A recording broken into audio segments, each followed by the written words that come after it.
Saya bersyukur kepada Allah. Ini pagi kita bersua dalam waktu yang begitu mulia.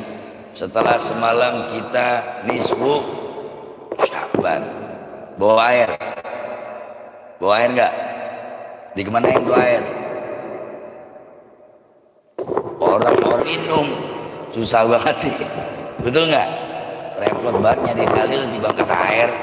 Salahnya orang kita juga sih. Ada anak kecil saya lihat, saya dengerin. Rupa-rupanya dia buru-buru nutupin galon. Tanya, Tom, apa ditutupin galon buru-buru? Takut malaikatnya keluar lagi. Alhamdulillah kita kumpul bersua bermuajah semalam. Baca Yasin 3 kali dengan doa-doa yang kita panjatkan. Semoga amal kita yang semalam diangkat, semua kebaikannya diterima oleh Allah, kesalahannya dimaafkan oleh Allah Subhanahu wa ta'ala. Amin ya rabbal. Hadirin, ini ada 2 peristiwa. Satu Isra dan Mi'raj. Yang kedua tawakufan sementara Majelis Ta'lim Al-Hidayah. Yang pertama kita ngomongin Isra dan Mi'raj. Isra dan Mi'raj ini 2 padanan suku kata. Isra dan Mi'raj. Isra perjalanan alam duniawi itu, Masjidil Haram ke Masjidil di mana? Lebah mana itu? Belum. Dari Masjidil Haram ke Masjidil Aqsa itu perjalanan indrawi, bisa dilihat, kelihatan. Tuh, perjalanan alam manusia yang Nabi lewati malam hari namanya sekarang udah belajar bahasa Arab. Oh, jadi malam itu perjalanan Isra. Jadi kalau ada pos kamling, ada satpamnya, dia jalan ke depan, ke belakang gang, itu namanya ronda.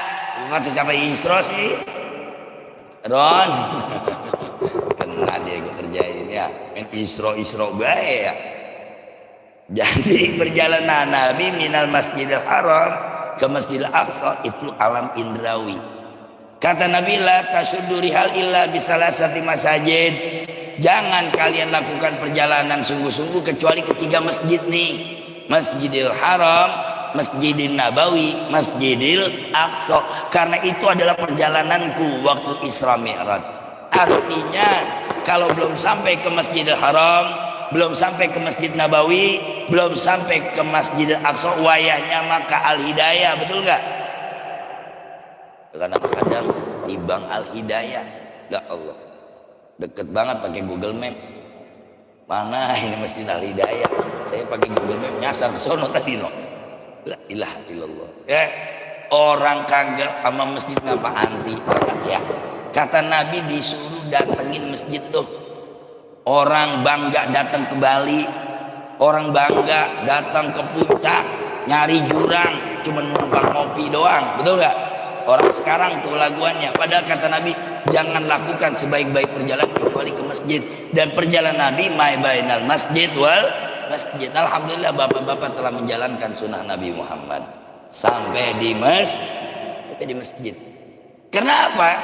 Nabi itu ma bainal masjid wal masjid, ada banyak urusan Isra Mi'raj itu. Yang pertama, Isra dan Mi'raj artinya perjalanan sejarah. Hei Muhammad, ente nggak lahir di Mekah sendirian. Hei Muhammad, nih saya akan perkenalkan seniormu datang ke langit pertama, ke langit kedua, diperkenalkan dengan nabi-nabi. Itu ngajarin Islam itu ada istilah senioritas. Siapapun yang datang duluan, tauhidnya duluan, mesti kita hormati. Wali Songo, betul nggak? Kan kita nggak ujuk-ujuk ini Masjid Jami Al-Hidayah kalau nggak ada Sunan Cirebon, betul? Nggak ujuk-ujuk kita ada Islam kalau nggak abad ke-7 kata Buya Hamka datangnya para wali Allah. Maka kita itu jangan jas merah, jangan lupakan sejarah. Perjalanan Isra Mi'raj adalah perjalanan sejarah. Hargai sejarah, hormati orang tua, dia lebih dahulu tentang sejarah, betul? Makanya kalau milih imam, bagaimana kalau milih imam? Ambil yang paling tua.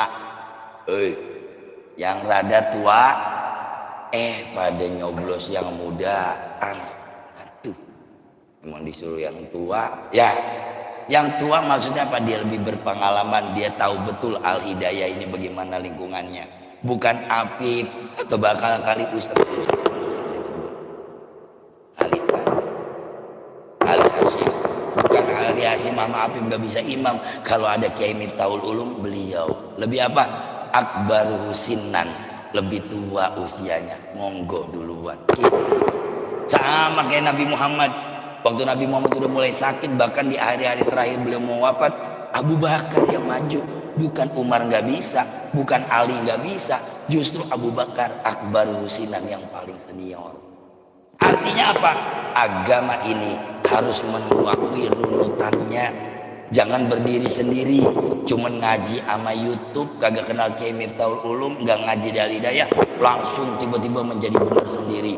Lama kerja di kantor, balik jenggotan, celana cingkrang, paling benar sendiri. Nauzubillahimin. Lah kitabnya saya pernah nanya, Bang, lu ngaji di mana sih modelnya begitu?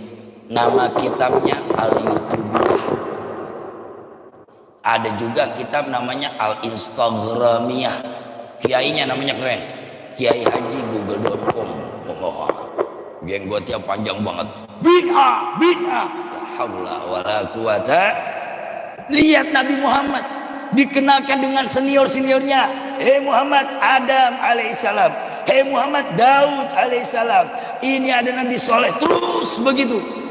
Itu adalah perjalanan sejarah di mana agama ini nggak putus di tengah. Ada rantai sanad dari gurunya ke gurunya ke gurunya ke gurunya. Apip, Kiai Nur Anwar, Kiai Nur Ali, Ali Al-Maliki, Syekh Amin Qutbi, Umar Hamdan, begitu terus. Itu namanya ngaji. Wal musnadul muttasilu isnadimin rawiin hatal Mustafa walam yabid Syarbaikuni. Dan dipanggil sanad itu sampai ke Nabi Muhammad, dia mutasil antara guru dengan guru.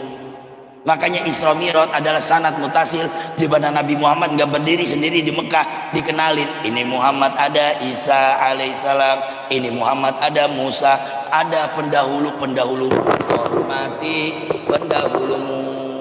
Sebagai sebuah agama yang kesinambungan, Islam dari awal sampai akhir begitu. Sama di Al-Hidayah, nggak kucuk-kucuk ini jadi masjid, pasti ada pendakwah terdahulu, betul? Dan yang dibawa oleh kita kebetulan Ahlus Sunnah wal Jamaah. Sementara mereka bilang ahli bid'ah wa dhalalah, innalillah. Kenapa begitu? Kenapa saya tarik sejarah? Agar orang sekarang hormatin sejarah. Saya kira kalau bapak-bapak ini agak aman, yang begini nih yang mau ditarik mereka, betul nggak? Hanya karena tertarik model sholatnya pindah. Padahal kalau kita lihat sejarah itu kan hadis kajiannya. Di masjid itu nyari Allah, bukan nyari kelingking orang, betul nggak? Saya juga melihat 10 tahun di belakangan ini, sejak saat itu orang sholat nyari kelingking.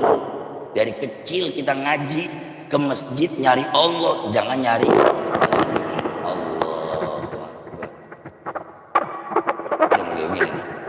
Ada kagak? Nyari kelingking. Sejak kapan sholat nyari kelingking? Kalau temennya rada jauhan, tarik, bukan kelingkingnya. Sampai dikejar-kejar tuh begini. Lah kalau kelingkingnya lagi cantengan bagaimana? Ditampol tuh orang. Ya ini urusan ngaji sejarah, berarti menghormati tradisi orang-orang dahulu. Bahwa ada nisfu Sya'ban itu dari Nabi. Bahwa Yasinnya Syekh Albuni, bukan Albani nih, Syekh Albuni, dia katakan setidaknya man la yafaz atau man la yakhtam alil Quran, yang tidak menghatamkan Quran, yang tidak menghafal Quran, seyogianya baca jantung Quran. Yasin 3 kali itu jantung Quran. Boleh nggak Ustadz yang lain? Boleh. Mau sholat malam boleh. Jadi ini pelajaran sejarah tentang tradisi orang-orang terdahulu. Yang sekarang adalah desakralisasi agama. Apa tuh? Seolah-olah agama dikapling-kapling nih. La haula wala quwata illa. Saya belum main urusan politik, baru di mazhab. Ini besok orang Betawi banyak ke kuburan, betul nggak? Bahasanya apa? Munggah. Lamun cek Sunda teh munggah. Kalau orang Jawa nyekar. Kalau kita ziarah. Ini bulannya ziarah, dipanggil bulan Roh. Itu dari Nabi semangatnya. Ada 2 orang yang semalam gak diampunin Pak, kata Nabi. Yang pertama adalah orang yang musyrik, al-hidayah aman dari musyrik, insya. Tapi yang kedua yang berat, ini yang kedua, yang masih bermusuhan sama saudaranya, semalam kagak diampunin. Karenanya lah bulan ini bulan silaturahim, betul nggak? Tahadus bini mah, nyak saya orang Jatiwaringin, tahu ya, ke sini kan. Itu kalau udah masuk bulan Roah Pak, dia nenteng rantang buat kokong saya tuh. Sengaja gak naik motor dari Radar ke Unkris tuh, nenteng rantang. Saya diajakin, katanya Bib kita ke rumah kokong nenteng rantang kalau udah bulan Roah tuh. Saya tanyanya itu kan ada motor, ngapa jadi jalan kita? Gua nyontohin sama murid-murid gua biar dia tahu di bulan arwah, bulan Roah silaturahim modal ke Ramadan, datengin orang-orang yang hidup.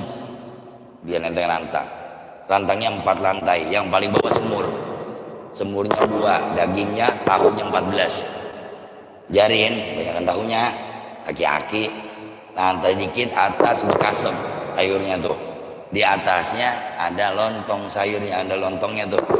Nah lantai 4-nya kosong. Saya tanya ini rantang lantai 4-nya kosong apanya? Ini kosong ntar diisi sama engkong lu sama duit tuh gitu. Rupa-rupanya dia nyogok kokong gitu ya. Orang dulu kitab nggak gede-gede banget baca, tapi memahami ilmu masalah silaturahim. Karena ancaman dari Nabi Muhammad malam semalam nih sahabat yang masih pada bertengkar itu gak diampuni nama Allah. Asyirku wal masahin, orang yang masih bermusuhan. Karenanya bulan ini bulan Roah, di mana kita kunjungin yang hidup dulu baru yang mati. Kober mana juga ramai sekarang, betul nggak? Tapi yang hidup kagak dikunjungin. Emang mau ke kuburan babak di sono, ngelewatin rumah abangnya, melengos aja. Kata abangnya, lah iya itu. Jadi yang mati lu datengin. Nah ini yang hidup. Maka bulan Roah ini menjadi satu tradisi. Orang datang ke kubur, orang agar apa? Masuk bulan Ramadan tidak ada permusuhan di antara kita. Insya Kober Perumpung no, Perumpung Tengah. Saya punya murid dikuburin di situ, pemain bass. Pemain bass gue meninggal kemarin.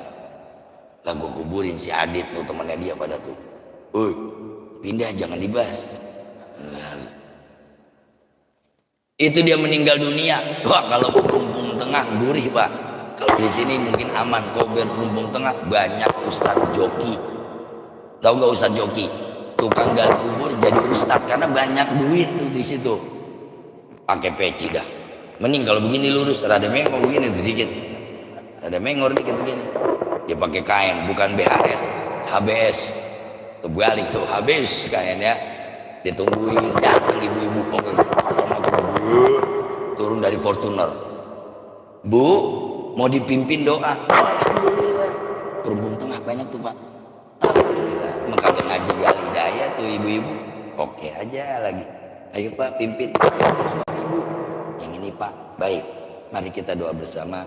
Allahumma barik lana fima razaqtana wa qina adzabannar. Amin. Pak, tambahin lagi biar cepet. Bismika Allahumma ahya wa bismika amut. Kata ibunya sangat menyentuh Pak. Tambahin lagi satu. Allahumma inni a'udzubika minal khubusi wal khobaisi. Kelar doa makan, doa berak, doa bangun tidur. Banyak ustadz joki kagak paham sama kuburan. Ini kita ngaji di Al-Hidayah jangan begitu besok. Ada orang datang ke kuburan bawa pengki sama sapu lidi. Sereak, sereok. Diberesin kuburan. Apa namanya? Ditaburin bunga. Dah kong beres ya kong. Dia balik. Salam kagak, doa kagak. Itu bukan ziarah, namanya beresin kuburan. Wa aqallu zarah, sepaling sedikitnya ziarah itu assalamualaikum ya ahlal kubur. Nanya Umar bin Khattab, nanya, bukan Wahabi, bukan Muhammadiyah, bukan NU, bukan Salafi Al-Wasliyah, bukan Al-Irsyad, bukan orang-orang yang mazhab sekarang. Umar nanya sama Nabi Muhammad. Siapa Umar? No, yang kuburannya di samping Nabi Muhammad. Bilang apa? Ya Rasulullah, apakah dia dengar salam kita? Jadi kalau ente kemudian merasa bahwa ini kuburan nanya salam itu dijawab enggak. Umar udah mewakili kita. Umar apa kata Nabi? Entala tasma ima asma. Hei Umar, engkau tidak lebih dengar kecuali saya. Lau anna ahlal ard, kalaulah penduduk bumi dikasih tahu itu suara kuburan, mereka tidak akan sanggup makan selama seminggu. Teriakan ahli kubur yang lagi digencet, karenanya dirahasiakan oleh Allah. Makanya kita datang ke kuburan, dia menjawab tapi tidak bisa kita dengar. Kalau bisa kita dengar, dia kabur katanya. Jangan saya, mungkin Kiai Miftahul Ulum juga paling dulu kali. Assalamualaikum ya ahlal kubur. Waalaikumsalam. Gue kabur, gue injak anak gue pada duduk. Kenapa? Karena kita nggak tahu ahli kubur. Nah sekarang begini aja, kalau masalah kuburan nih, ini kan masalah akidah, ini kan masalah arwah, masalah gaib, masalah yang butuh dalil. Tuh ngapain Nabi Muhammad nancepin pelepah korma, betul nggak? Waktu Rasulullah lewat kuburan, ada 2 kubur, yang satu ditancepin pelepah korma sama Nabi. Ditanya, ya Rasulullah, ini kenapa ditancap pelepah? Biasa Umar kalau nanya tuh, ini kenapa ditancap pelepah korma? Apa? Aku menginginkan selama ini daun hijau, daun ini bertasbih, dan orang yang dalam kubur itu mendapatkan ampunan. Daun bisa bikin ampunan kepada ahli kubur selama ada tasbih, selama mensucikan Allah. Bagaimana orang yang tahlilan la ilaha illallah? Makanya kalau semangat, kalau tahlilan semangat Pak. Kalau tahlilan semangat, kadang-kadang tahlilan harus badah. La ilaha illallah. Nah itu kalau rumah kontrakan begitu tahlilan. Cuma kalau diundang orang kaya ada, tahlilan habis bisa jam 5 udah nyampe. Orang kaya. Di sini aman tahlilan ya? Aman nggak? Di beberapa daerah kami di Jatiwaringin Dalam itu, daerah Blok G itu tempat saya ngajar, di mana Ustaz Maulana sama Deddy Mizwar ada di situ. Agak blok kesonoan repot. Kalau tahlilan jamaahnya impor. Paham maksudnya? Ya, kampung Melayu juga udah mulai susah tuh, jamaah impor. Karena tahlilan butuh jamaah, manggil nenek-nenek 2 kuasi, itu namanya jamaah impor. Atau orang gocap, nenek-nenek dikasih tahu ntar malam tahlilan habis maghrib, gocap jam 3 udah beres-beres. Naik tuh. Cuman sayangnya itu mobil isinya nenek-nenek pada pakai minyak angin tuh, balsem Tuhan. Ya, nyampe di rumah orang kaya, 3 anjingnya keganggu, gonggong semua. Karena anjingnya gatel nyium balsem. Tuh nenek-nenek balik lagi. Jemaah impor. Kenapa? Karena digonggongin anjing. Orang kaya tuh anjingnya tuh. Nah ini jemaah impor kenapa? Karena ada orang udah gak dengar tahlilan tuh. Nah kalau lihat bagaimana Nabi Muhammad tadi menancapkan korma, pelepah korma selama dia hijau bisa menghasilkan syafaat. Bagaimana dengan orang-orang begini? Makanya kita kalau datang ke ahli kubur nggak usah ragu-ragu. Sampai kata Nabi, la tajlis ala kubur, jangan duduk di atas kuburan. Kenapa? Karena memang yang di kubur itu masih merasakan, cuman kita tidak tahu. Nah nanti kita juga kan bakal masuk kubur, betul? Maka kita hormati kuburan sebagaimana Nabi Muhammad menghormati kuburan. Cuman kita kebangetan hormat sama kuburan.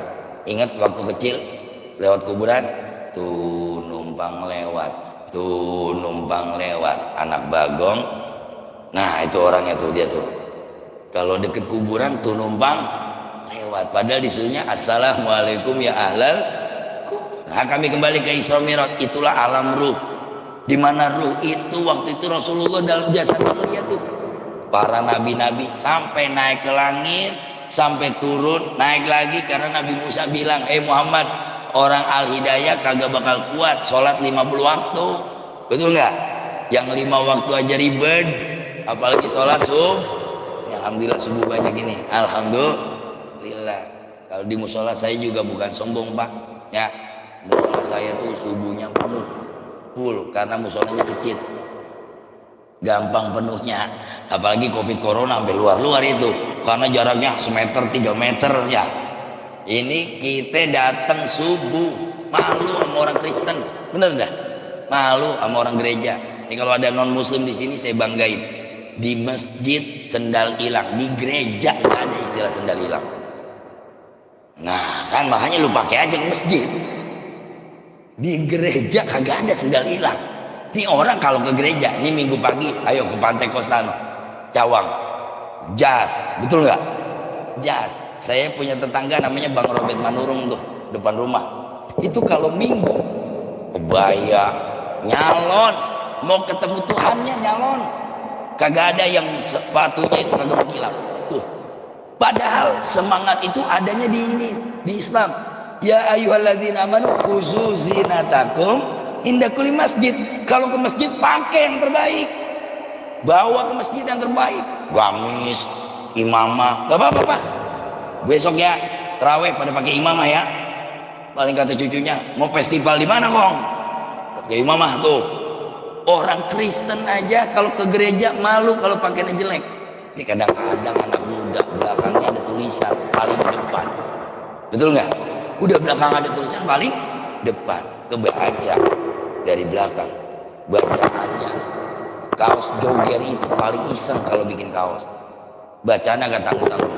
Muka lu jelek lah, coba itu. Bacaannya muka lu jelek, tadinya suwe. Gue baca muka lu jelek. Itu di masjid harusnya nyontoh tuh. Harusnya nyontoh kepada mereka. Di gereja itu yang nyanyi Mike Mohede. Coba lihat, yang belum lama meninggal, yang gendut. Yang satu lagi siapa namanya? Jadi ada tuh rombongannya. Mereka kalau nyanyi itu vokalis-vokalis terbaik.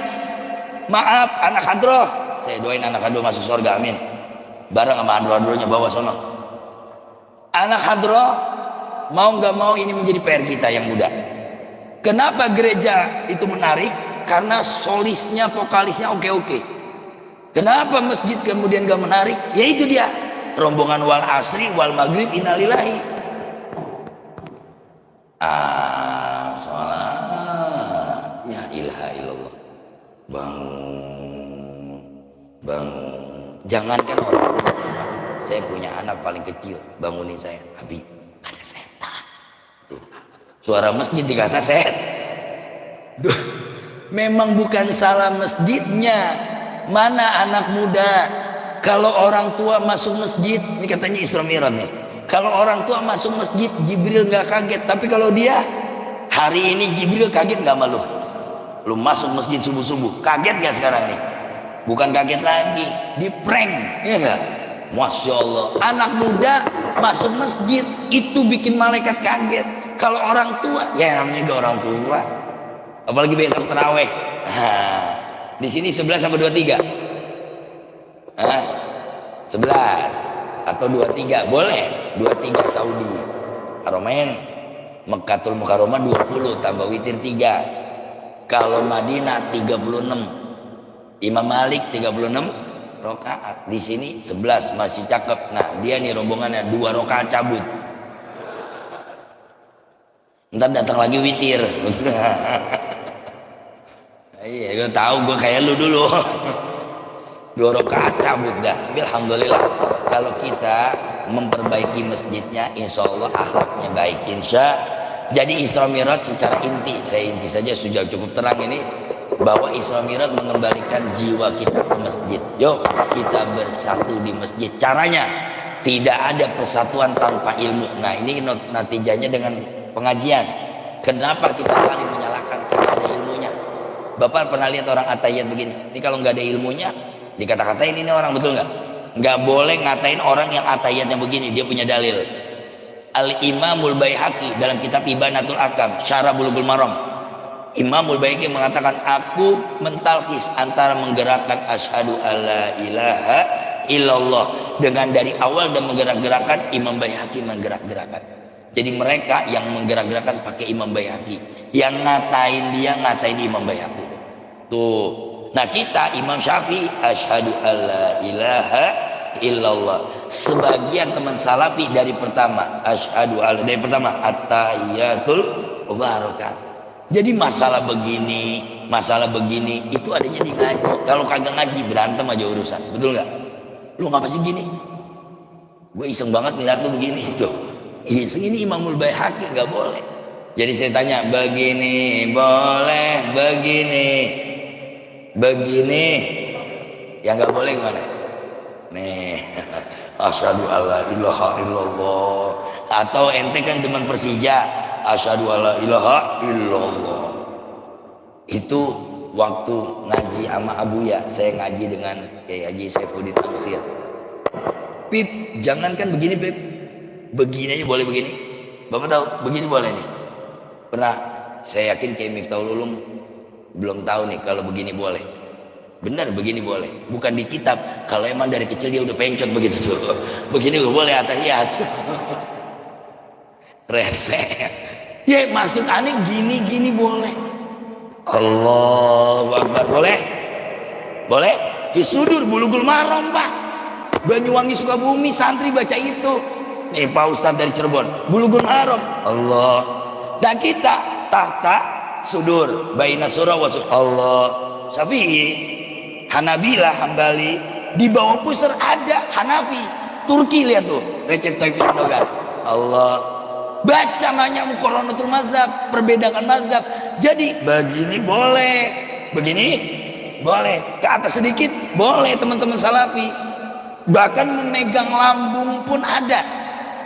Kiai Haji Maki Salafi depan Al-Masturiyah, Kiai Masturo, itu santrinya memegang lambung. Karena memang ada riwayatnya Nabi Muhammad memegang lambung. Semuanya ada riwayatnya. Yang agak begini. Makanya teman kita kalau dia pegang lambung, coba dah beliin nasi padang. Lagi lapar. Itu kan Nabi Muhammad lagi lapar, itu asbabul urutnya. Ini boleh nggak? Begini, begini, begini. La haula wala quwata. Kita hadis gini mah Pak, hadis gini mah. Ya dapat 7 episode di Trans TV, lumayan lah. Alhamdulillah. Anak Betawi ada juga yang ke TV. Di TV kan. Ini live enggak? Live enggak? Ujek deh, live lagi ya. Mudah-mudahan kagak dilihat sama dia. Yang nonton banyak agak ngeri kalau live-nya. Jadi itu kalau di sana yang namanya juga televisi entertainment, mereka yang rada mondek-mondek banyak. Takbiratul ihramnya keren loh Pak. Allahu Akbar. Saya mimpin sholat sebelum tayangan live. Allah ada Pak, di kaca kan kelihatannya. La ilaha illallah. Coba lu di Al Hidayah ditabok lu pakai Imam Taulul, betul gak? Coba ke Al Hidayah sholat begitu. Mana ini rapet banget lagi Pak, rapet. Ini ya ilaha illallah. Rombongan ini bahkan ada dalilnya tuh yang begitu. Jadi ayo deh Wahabi mau sholat di Al Hidayah mangga. Oh Al Hidayah pakai kunut ya wayanya. Makanya kalau ngaji jangan setengah-setengah. Baca kitab, di dalam kitab Taubihul Adilah termasuk masalah apa namanya kajian hadis. Kajian hadis punya Kiai Fatur Rahman tuh mengatakan kalau masalah furu'iyah wa tasahul bil asanid kami mudahkan sanadnya. Maksudnya apa? Imam Hambali membolehkan mengambil hadis dhaif untuk masalah furu'iyah. Nah kunut itu kan furu'. Makanya sekarang alhamdulillah teman-teman Wahabi sekarang kita kunut dia mau ngangkat tangan kan dia udah belajar nih. Jadi kalaupun ente kagak kunut, kalau imamnya kunut angkatlah tangan. Kenapa? At-tasamu bil mazahib, itu toleransi dalam mazhab. Sesekali Kiai Wali datang ke Buya Hamka, beliau khotib yang gak pakai Sayyidina. Allahumma sholli ala Muhammad. Ditinggalin Sayyidina karena Sayyidina punya NU tuh. Tak sebaliknya Buya Hamka datang ke kami pesantren, mimpin sholat subuh pakai kunut, pasai banget lagi. Nah ini namanya pertarungan dua mazhab yang indah, ditalakikan oleh syekh, diketemukan oleh ilmu, akhirnya terjadi rahmatal lil alamin. Bukan pada berantem. Saya nanya, imam boleh nggak ditegur? Lagi sholat, imam boleh nggak ditegur? Ya boleh dong, masa nggak boleh? Kalau imam aja ditegur, apalagi presiden, betul? Imam kita tegur, ya siapapun jadi imam kalau salah kita tegur. Tapi negornya dengan subhanallah. Ini mengindikasikan tidak ada yang sempurna. Bahkan di dalam sholat imam boleh ditegur, RW boleh ditegur, RT boleh ditegur, Kiai boleh ditegur, Kiai, Menteri boleh ditegur, Prabowo boleh ditegur, Anies boleh ditegur, bini. Ayo coba giliran bini ditegur pada takut. galak banget bininya. Ketika imam sami Allahu liman hamidah, Allah lupa kunut, satu orang subhanallah, mekanis di dalam sholat ada tegur sapa, ada kritik dalam sholat. Subhanallah, kalau imam 2/3 gerakan lanjutin, jangan dipaksa, nggak boleh. Demo boleh, nggak boleh maksa. Negara salah, demo, tapi nggak boleh maksa. Orang sholatnya juga boleh dipaksa. Imam udah begini nih, Allah, itu nggak boleh. Subhanallah, kunut, subhanallah, kunut. Nggak boleh tebak-tebak pantat imam. Subhanallah, kunut, subhanallah. Nggak boleh memaksakan imam, nanti diganti dengan sujud sahwi. Mekanisme di dalam sholat, mekanisme Isra Mi'raj adalah bagaimana persemaian di dalam kehidupan kita. Sesungguhnya Islam itu paripurna, tinggal kita ikutin kalau bisa memaknainya. Kalau nggak bisa memaknainya, terjadilah sekarang anak-anak kayak begini dikatain, mukul hadroh, kapan lu baca Qurannya?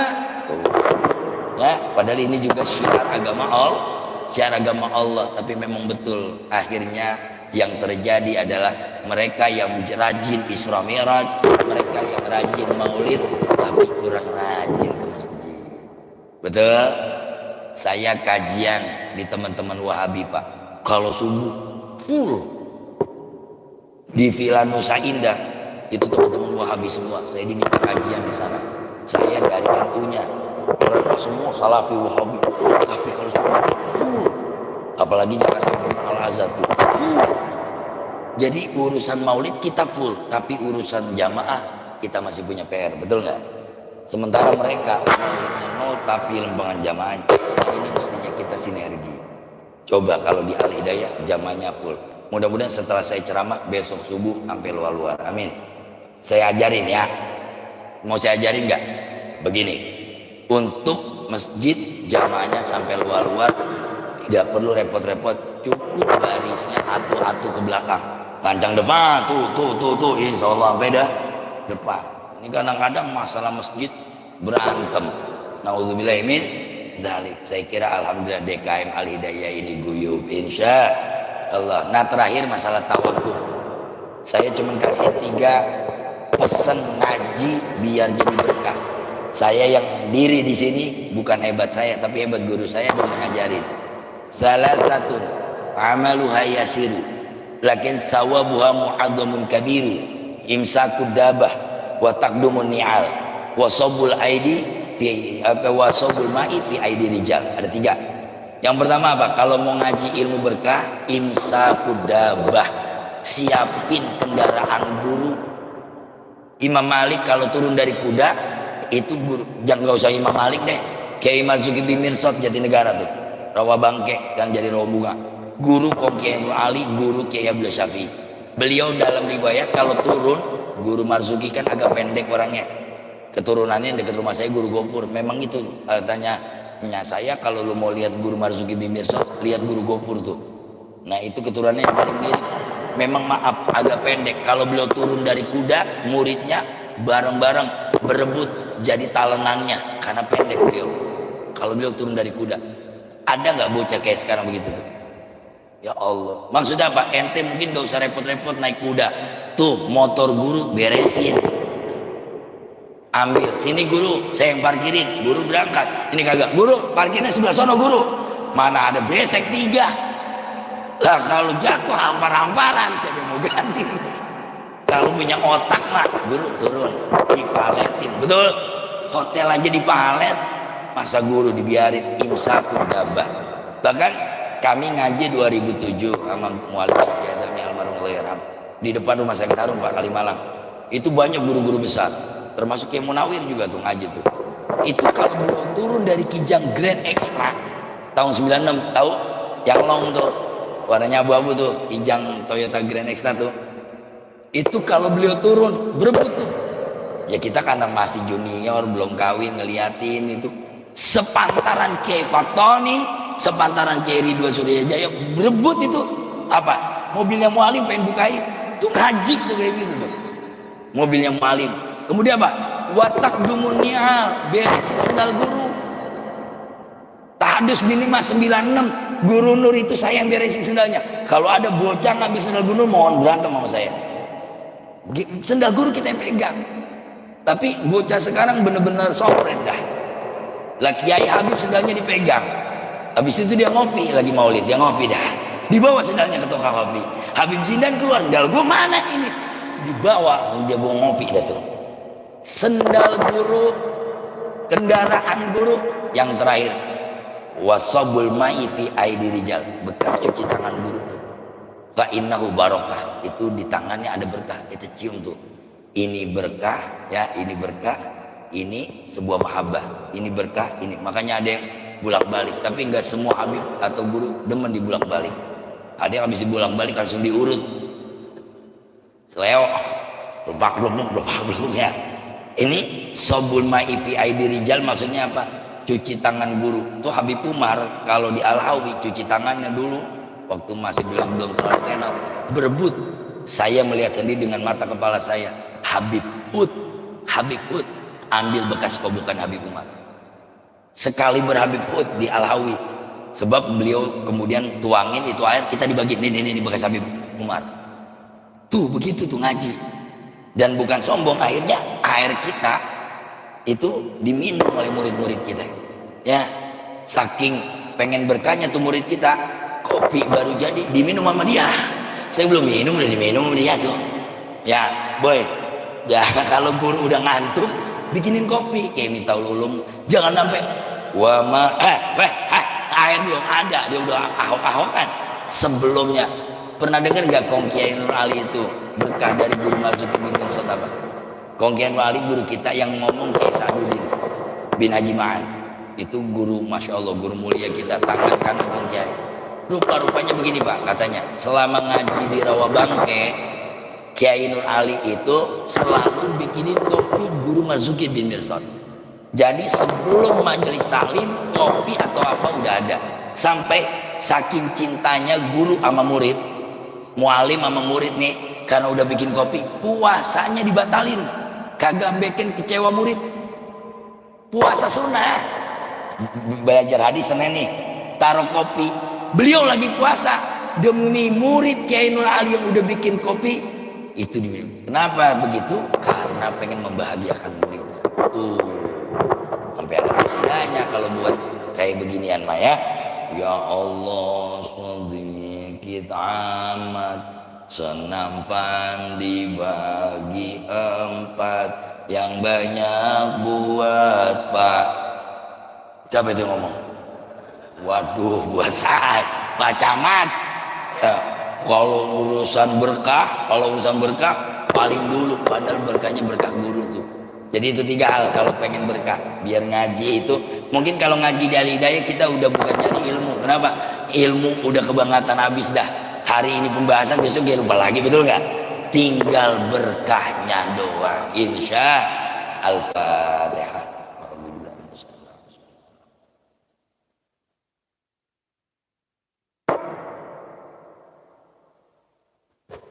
Saya mau bagi sholawat Nurul Anwar. Kira tahun 2017 berangkat ke Darul Habib Ciambar, tempatnya Habib Novel Alkaf almarhum, ketemu sama Mbah Naji Maimun. Waktu saya ngomong di mana ya, Masjid Keranggan yang ada Habib Hamid tuh, ini kan saya ijazahin, dipanggil saya sama Habib Hamid, sini ente ketemu Mbah Naji, ketemu 2017. Ya udah, itu ijazah, memang betul, senang saya. Apa yang saya ceritakan dibenerin sama Habib Hamid Alkaf, girang rasanya. Jadi 2017 begini Pak, waktu Multaqol Ulama Hay'ah Shofiyah Al-Malikiyah, ulama-ulama Mekah, saya ngelihat ada Mbah Naji Maimun ngempet sendirian, anak Mbah Maimun Zubair Sarang Rembang. Itu kan beliau murid kesayangan dari Abuya Said Muhammad Al-Maliki. Nah, kita datang nih berempat, nemuin beliau. Mbah, minta sholawat yang bisa ngelihat Nabi Muhammad, nggak tanggung-tanggung. Yang kita suruh Habib Ibrahim, Bib, maju Bib, bukan Habib Ibrahim sini Al-Hadad ya, sono Sukabumi. Bib, maju Bib. Akhirnya Mbah Naji setengah nangis beliau. Sampai itu cucunya Kamu itu keturunannya, aku nih sopo. Saya nangis. Ya maksudnya apa? Kamu tuh Habib, masa minta ketemu, kamu tinggal minta ke, datang ke mimpi. Kamu kan cucunya. Allah. Akhirnya kita nggak bergeming tuh. Saya, Habib Ibrahim, ponakan sama satu lagi Habib berempat dari santri sana. Akhirnya, pokoknya kita nggak mau pamit sebelum Mbah kasih kita sholawat. Akhirnya, sini pulpen, ditulisin di tisu. Sholawat Nuril Anwar. Baca 10 kali habis sholat. Insya Allah hajat kabul. Itulah sholawat yang mengiringi masjid saya di Jonggol 1,2 miliar, nggak pakai panitia, nggak pakai proposal, duit ngalir di Jonggol. Orang lagi covid corona, saya bangun masjid jadi nggak pakai panitia. Panitianya ya seadanya aja. Saya minta kepada Allah, jangan biarkan saya, murid saya kepanasan bangun masjid. Datang orang, Ustaz 75 juta saya beres. Yang meneguhkan hati saya terhadap sholawat itu, ada seorang aki-aki mau pasang ring jantung di Primer Jatinegara. Daripada pasang ring jantung, dia ngomong sama Bude. Dia ngomong, Bude, anaknya Agung manggil saya, apa Mas? Panggil Bapak. Ini Ustadz, ada uang 40 juta rupiah. Tadinya saya mau pasang ring jantung di Primer Jatinegara, nggak pakai BPJS. Cuma daripada saya pasang ring jantung, saya taruh aja jantung saya di masjid Ustadz. Andai saya mati di masjid Ustadz, ada jantung saya. Tuh. Sekarang saya tanya, apa dia mati itu orang tua? Hidup, belum lama kawin lagi. Hari 40 juta sini, yang kelihatannya pengen sini. Bukan begitu, kenapa dia kawin lagi itu? Bininya yang nitipin dia meninggal. Tahanus binikmat. Tuh sholawat tuh. Kita pengen ini jebol. Kita pengen, sekarang kita pengen asrama. 1 tahun kelar beres. Tanahnya 3.000 meter. Semuanya dari orang Pak, termasuk dari beliau. Kemarin saya butuh fondasi asrama nih ceritanya. Baru kemarin ada sekitar 2 minggu yang lalu atau 3 minggu. Ya Rob, ini fondasi begini ya, udah banyak. Ada orang condet, Ustadz nganterin anaknya, pesantrennya udah jadi belum? Masih sawah udah mau nganterin anak. Belum jadi, baru masjid doang sama santri-santri Kalongan. Udah deh, bikin asrama. Alhamdulillah, dia lagi orangnya Pak. Dia telepon lagi, Ustadz asramanya udah belum? Besok saya bikinin asramanya. Alhamdulillah, saya berbagi. Itulah sholawat Nuril Anwar. Bismillahirrahmanirrahim. Allahumma salli ala Sayyidina Muhammadin wa ala ali Sayyidina Muhammadin salatan nuril anwar wa sirril asrar wa tiryakil aghyar wa miftahi babil yasar Sayyidina al-Mukhtar wa ala alihi wa sahbihi akhyar adada ni'amihi wa ifdalih. Paling dikit 3 kali dah. Itu punya Syekh Ahmad Al-Adalu. Jadi Mbah Naji Maimun dari saya, Mbah Naji Maimun, Mbah Maimun Zubair, Said Ahmad Al-Adalu, sampai Said Ahmad Al-Badawi Kubro yang punya tafsir Badawi. Itu yang ngarang sholawat Nuril Anwar. Baca. Ustadz nggak hafal yang Ustadz barusan, udah banyak di Google. Bedanya di Google dari media, bapak-bapak langsung dari Mbah Naji Maimun. Belum lama saya bakar garu, saya mati lampu, saya baca sholawat itu. Baru 3 kali saya baca langsung ada suara Pak di sebelah kiri saya. Ada suara begitu sampai gini. Abi, lu jangan sholawat aja, anak lu berak, cebokin sono. Saya kata malaikat bini saya. Assalamualaikum warahmatullahi wabarakatuh.